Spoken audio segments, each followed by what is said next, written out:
Good morning विद्यार्थी मित्रांनो. 12वी सायन्सच्या 2021-22च्या या शैक्षणिक वर्षामध्ये महाविद्यालयाच्या वतीनं तुमचं मी हार्दिक स्वागत करतो. आणि या वर्षीचं हे पहिलं ऑनलाईन लेक्चर मी स्टार्ट करतो. तर इतर गोष्टीकडे आपण जास्त चर्चा न करता आपण डायरेक्ट चॅप्टर स्टार्ट करूयात. तर थोडा क्रम बदलून मी शिकवतो आहे. तर 3 नंबरचा चॅप्टर आपण स्टार्ट करूयात. Kinetic theory of gases and radiation. Kinetic theory of gases and radiation. तर कोविडच्या पार्श्वभूमीमुळं आपल्याला ऑनलाईन लेक्चर्स घ्यावे लागत आहेत. मला माहिती आहे ऑनलाईन लेक्चर्स इतके इफेक्टिव्ह होत नाहीत, कारण teaching is the interaction between student and teacher.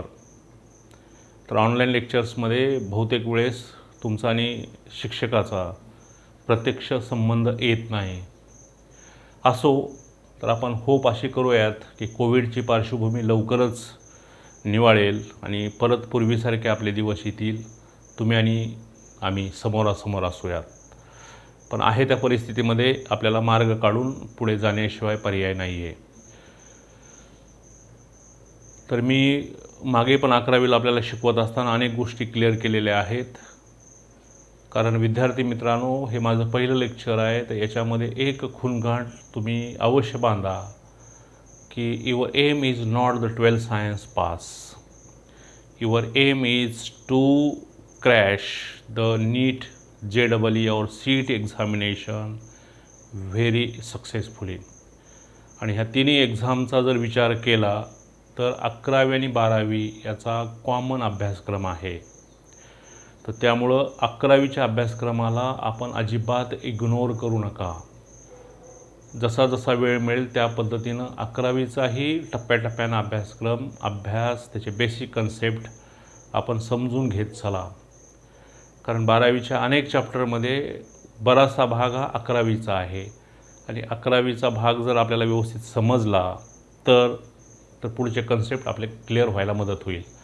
तर हे पहिलं लेक्चर आहे. जसं कॉलेजचा पहिला दिवस, 11वीचा पहिला दिवस, पहिले शिक्षक काय शिकवतात, डोळ्यात प्राण आणून आपण ऐकत असतो आणि काहीतरी त्या पहिल्या दिवसाची शिदोरी आपण घेऊन आयुष्यभर जगत असतो. अगदी त्याच पद्धतीनं हे 12वीचं पहिलं लेक्चर आहे. तर थोडासा क्रम बदलून मी चॅप्टर स्टार्ट केलेला आहे. आणि या चॅप्टरमधलाही क्रम बदलून एका दुसरा आर्टिकल मी आपल्याला असा शिकवण्याचा प्रयत्न करेन की आपण विसरायचं म्हटलं तर विसरणार नाही. तर या पद्धतीनं आपल्याला सगळ्या आर्टिकलकडे बघायचं आहे. पण आजचं तर आर्टिकल तुमच्या कायम लक्षात राहील या पद्धतीनं आपण शिकवण्याचा मी प्रयत्न करेन. मी त्यामध्ये कितपत यशस्वी होतो हे तुमच्या कमेंटमधनं मला कळेल. कारण I know student are the very best जज ऑफ एनी टीचर. ओके, तर अधिकचा वेळ न घालवता तर कायनेटिक थिअरी ऑफ गॅसेस, तर ह्याचा कन्सेप्ट वगैरे आपण हळूहळू पुढे आपण घेऊयात. कारण हे जस्ट बिगिनिंग आहे. अजून तुम्ही पण त्या ट्रॅकवरती आलेले नाहीत. त्यामुळे आपल्याला फार धावपळ करायची नाही आहे. आणि थोडं आता हळूहळू आपण जरा इंग्लिश मराठी, थोडं जास्त इंग्लिश कमी मराठी या पद्धतीनं आपण जाऊयात. तर त्या पद्धतीनं आपण समजून घ्याल अशी अपेक्षा आहे. तर रेडिएशन हा कन्सेप्ट थोडासा मी तुम्हाला समजून सांगतो. तर पहिल्यांदा समजून घ्या. आता बाकीच्या गोष्टी मी सांगितल्या, physics is the combination of so many branches, mechanic, light, sound, quantum mechanics, relativity, spectroscopy, nuclear physics. These are the so many branches included in physics. Okay, तर हा हीट हा सेक्शन आपण स्टार्ट केलेला आहे. तर हीटमध्ये तर what is mean by heat, तर heat is always flows from higher temperature to lower temperature. Heat is always flows from point at a higher temperature to point at a lower temperature. मग अशा प्रकार थोडं जर आता डिटेल्समध्ये जास्त न जाता आपण मेन मुद्द्यावरतीच फोकस करून जाऊयात. तर heat is always flows from higher temperature to lower temperature. मग these are the 3 mode of heat transfer. बघा पहिल्यांदा काय समजलं तुम्हाला, what is mean by heat. Heat is transfer from one place to another place, higher point to lower point, higher point to lower point. Now there are 3 mode of heat transfer. There are 3 modes of heat transfer. There are 3 modes of heat transfer. आता कुठे झोपेतूनही जरा तुम्हाला उठवलं आणि कुणी विचारलं हीटचे किती मोड आहेत ट्रान्सफरचे, तर तुम्हाला म्हणता आलं पाहिजे 3. पण एवढ्यावर सायन्स थांबत नाहीत. एकाच प्रश्नातून अनेक प्रश्न निर्माण होत त्या प्रश्नाची उत्तरं आपल्याला शोधत जावे लागतात. That is the part of study. मग हीट ट्रान्सफरचे किती प्रकार आहेत? 3. मग आपल्या मनामध्ये दुसरा प्रश्न आला पाहिजे, मग नेमके ते 3 कोणते? तर first is the conduction of heat. Conduction of heat. Second one is the convection of heat.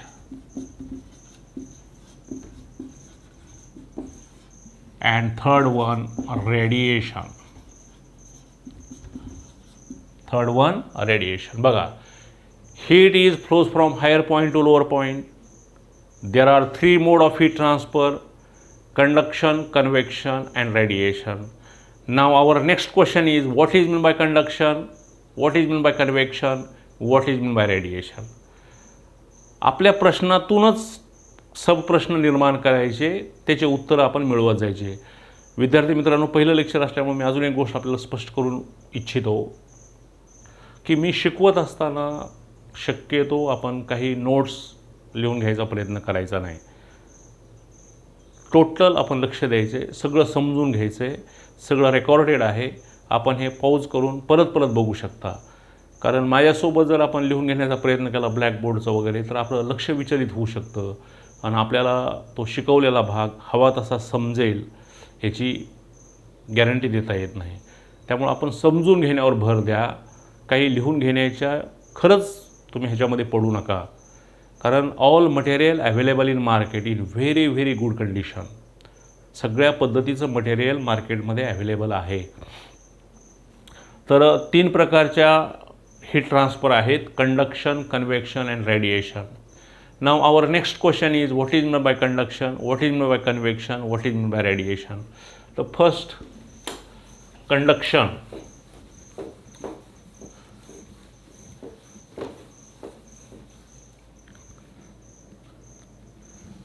Now conduction. Now it is the process. It is the process of transfer of heat. It is the process of transfer of heat through a material medium.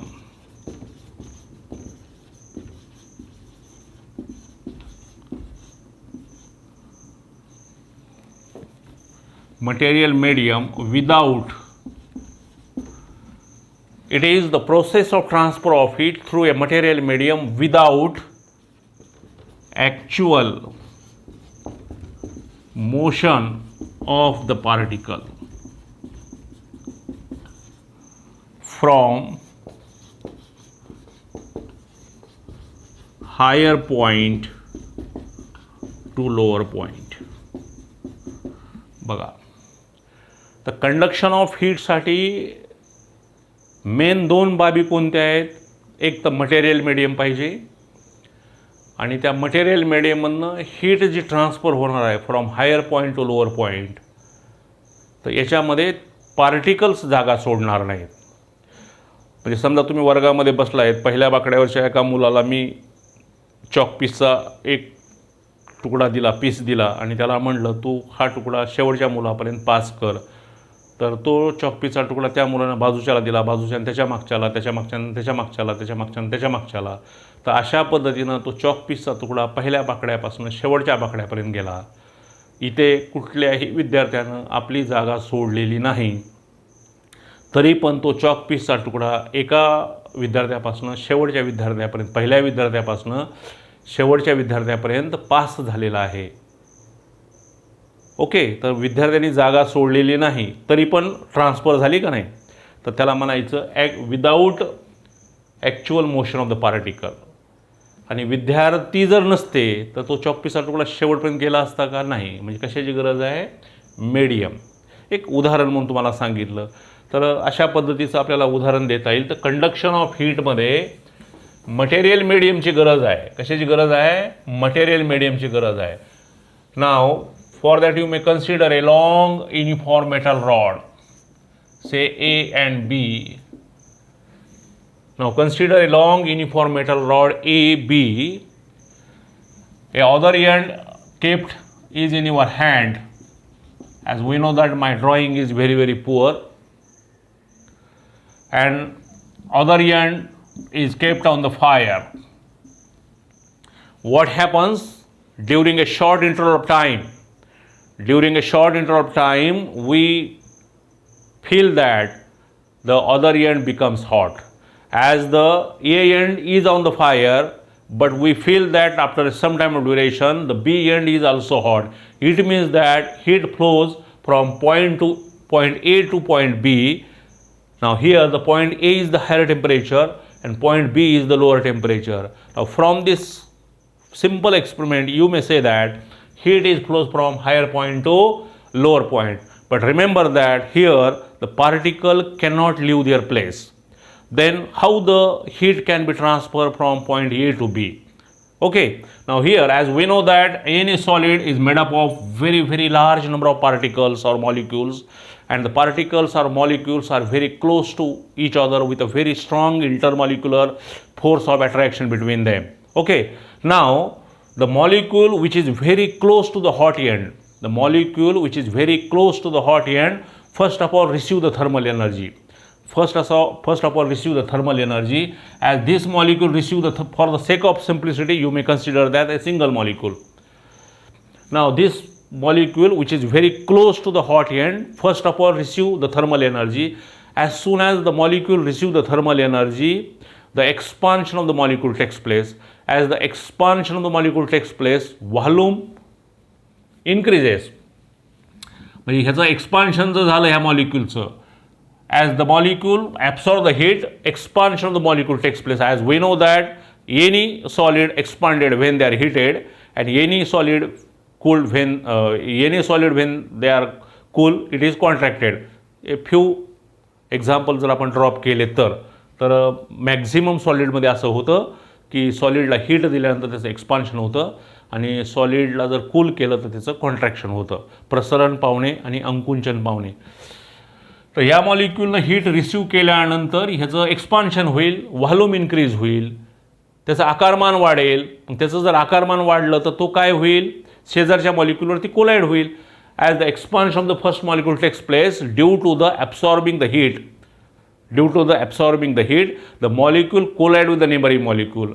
As the hot molecule collide with the neighboring cold molecule becomes hot. It can absorb the heat from the hot molecule.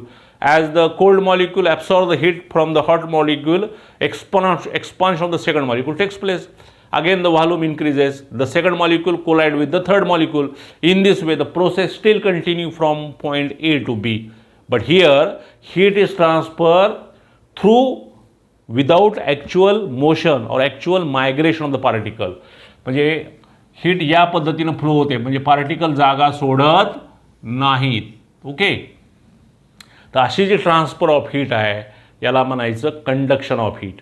बघा, it is the process of transfer of heat through a material medium without actual motion of the particle from higher point to lower point. तर molecule जागा सोडत नाहीत. तर physics थोडंसं मी सांगण्याचा प्रयत्न केलेला आहे. खूप त्यामध्ये आपल्याला बोलण्यासारखं आहे. फक्त कन्सेप्ट समजून घ्या. कंडक्शन ऑफ हीट होण्यासाठी मटेरियल मीडियमची गरज आहे आणि मटेरियल मीडियममधनं हीट ट्रान्सफर होत असताना पार्टिकल्स आपली जागा सोडत नाहीत. हे दोन सगळ्यात महत्त्वाचे कन्सेप्टनं जर हीट ट्रान्सफर होत असेल तर त्याला म्हणायचं कंडक्शन ऑफ हीट. काय म्हणायचं त्याला? Conduction of heat. पण राहिला प्रश्न मटेरियलचा. पण हे मटेरियल कसं असावं? Remember that the material should be good conductor of heat. Material कसं असावं? ते गुड कंडक्टर ऑफ हीट. समजा ह्या सॉलिडऐवजी जर तुम्ही आयर्न आपलं वूड स्टिक घेतली आणि वूड स्टिक जर या ठिकाणी ठेवली तुम्ही आणि वूड स्टिकच्या एका एंडला जर आपण फायर दिली आणि दुसरा एंड आपल्या हातात धरला तर कितीही वेळ गेला तर दुसरा एंड हॉट होणार नाही. कारण फक्त मटेरियल असून चालणार नाही. तर ते मटेरियल कसं असावं? It is a good conductor of heat. एखाद्या घरामध्ये आपल्याला इलेक्ट्रिसिटी घ्यायची आहे तर त्यामधनं आपल्याला वायर घ्यावं लागेल. जे wire it is the good conductor of electric current. Okay. त्याच्याऐवजी आपण दुसरं मटेरियल वापरलं आणि त्यातनं करंट फ्लो होत नसेल तर लाईट ऑन होईल का? होणार नाही. तर त्या पद्धतीनं हे मटेरियल कसं असावं? It is a good conductor of heat and all solid are the good conductor of heat. Okay. तर पार्टिकल जागा सोडत नाहीत. मटेरियल कसं असावं? Good conductor. आता what is mean by good conductor? लहान लहान प्रश्नातून आपल्याला उत्तरं शोधता आले पाहिजे. आपल्याला बरेचसे कन्सेप्ट समजतात पण ते आपल्याला ते शब्दामध्ये बांधता येत नाहीत. What is mean by good conductor of heat? A material which conduct heat easily. That material is called as good conductor of heat. हे जे कंडक्टर म्हणजे वाहक. कंडक्टर म्हणजे इलेक्ट्रिसिटीचं जर गुड कंडक्टर म्हणजे गुड वाहक असेल तर गुड कंडक्टर ऑफ इलेक्ट्रिसिटी. हीटचं असेल तर गुड कंडक्टर ऑफ हीट. या पद्धतीनं. तर मला वाटतं कंडक्शनचा कन्सेप्ट समजला. ओके. कन्व्हेक्शन आता बघा.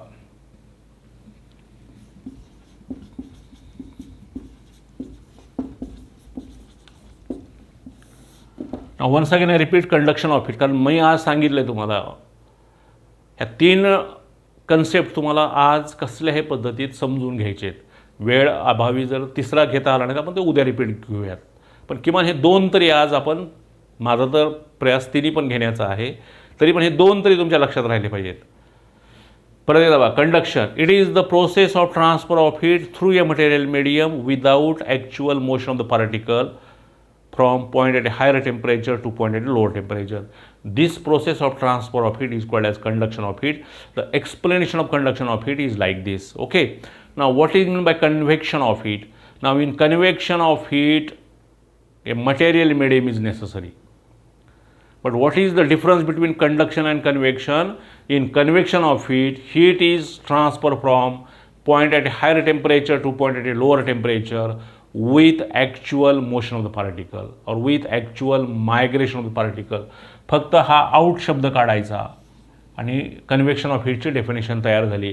It is the process of transfer of heat through a material medium with actual motion of the particle from higher point to lower point. This is convection of heat. तर convection of heat कशी होईल बघा. Now for that you may consider a beaker in which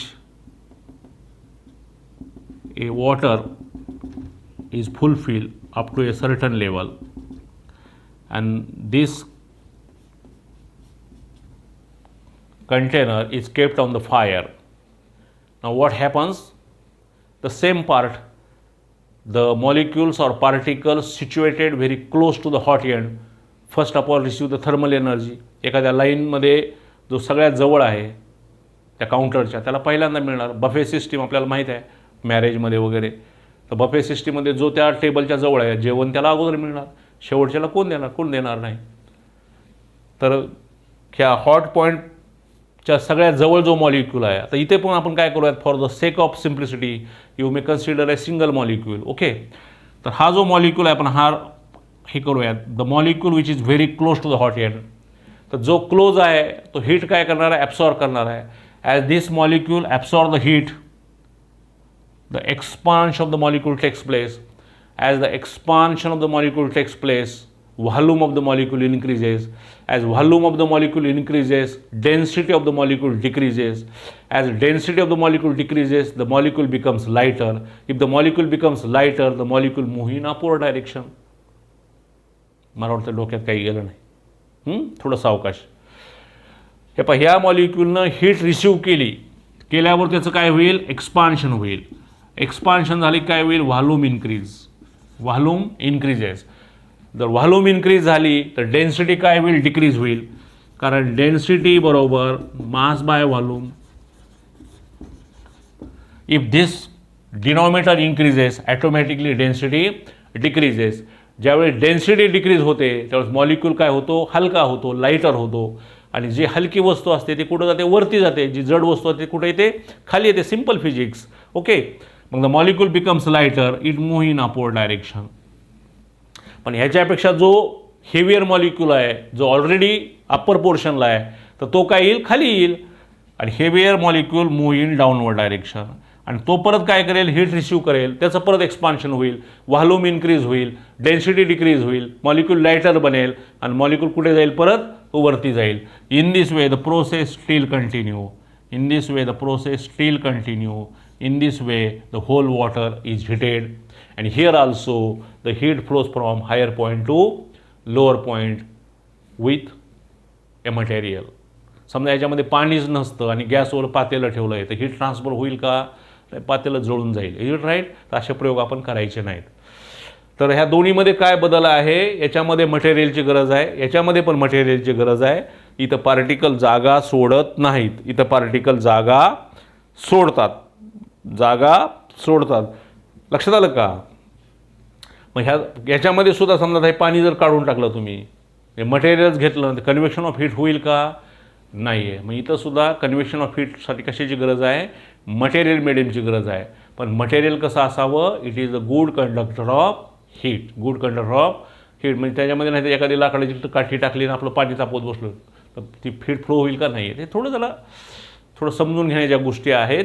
तर या पद्धतीनं तर मला वाटते हे दोन्ही कन्सेप्ट तुम्हाला समजलेले आहेत. तर कंडक्शनमध्ये आणि कन्व्हेक्शनमध्ये मटेरियलची गरज आहे. मटेरियल हे गुड कंडक्टर ऑफ हीट असावं. कंडक्शनमध्ये पार्टिकल जागा सोडत नाहीत, कन्व्हेक्शनमध्ये पार्टिकल जागा सोडतात. ओके. आता ह्या दोन्हीमध्ये फास्टर मोड कुठला असेल, पाणी लवकर तापेल का तो रॉड लवकर तापेल, तर आपल्यापैकी सगळ्यांचं उत्तर एकच असेल, पाणी लवकर तापेल. तर याच्यावरून तुम्हाला म्हणता येईल convection is the faster mode of heat transfer as compared to conduction, or conduction is the slowest process of heat transfer as compared to convection. तर कंडक्शन आणि कन्व्हेक्शनसाठी कशाची गरज आहे, मटेरियल मीडियमची गरज आहे. कशाची गरज आहे, मटेरियल मीडियमची गरज आहे. ते मटेरियल कसं असावं, गुड कंडक्टर ऑफ हीट असावं. कंडक्शनला मटेरियलची गरज आहे, कन्व्हेक्शनला पण मटेरियलची गरज आहे. कंडक्शनमध्ये पार्टिकल जागा सोडत नाहीत, कन्व्हेक्शनमध्ये मात्र पार्टिकल जागा सोडतात. तर रेडिएशनचा जो पार्ट आहे आपण तो उद्याला घेऊयात. कारण जास्त लेक्चर जर वाढलं तर पुन्हा ते डाउनलोडिंगला खूप प्रॉब्लेम होतात. नेटचे एवढे प्रॉब्लेम आहेत की लवकर डाउनलोड होत नाही. मला तर खूप शिकवायची इच्छा आहे पण काही अपरिहार्य गोष्टीमुळे आपण थांबवूयात आणि टप्प्याटप्प्यानं याचं टाईम ड्युरेशन आपण वाढवूयात. Okay. Thank you. Have a very very nice day.